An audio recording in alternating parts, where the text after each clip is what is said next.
xăm cái gì ấy, đi cả đời mày.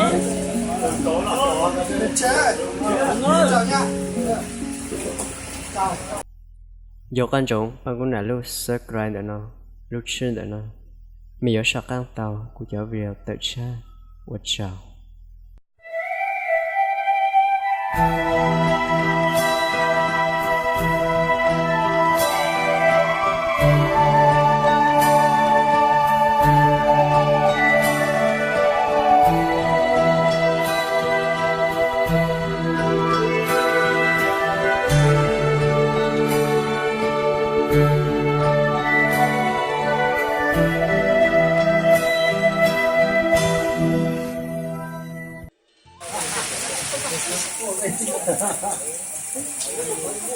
Cái kìa dễ chi kìa mà.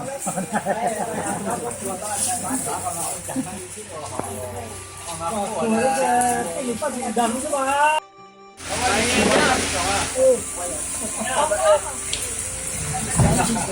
Hôm nay cái kia sẽ thử sang đấy.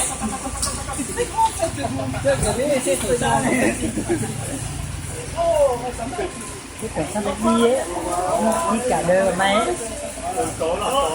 Chào nha.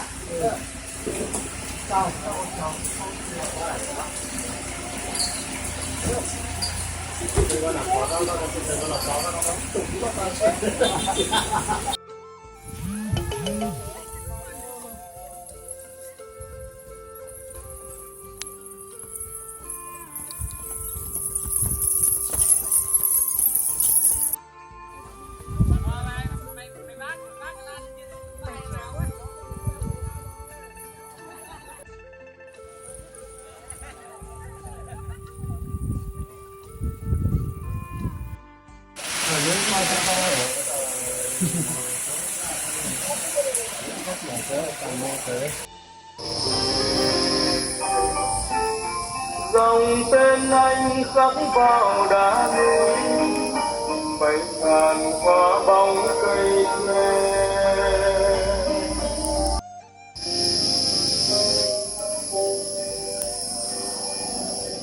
Có người mùa thu gia đình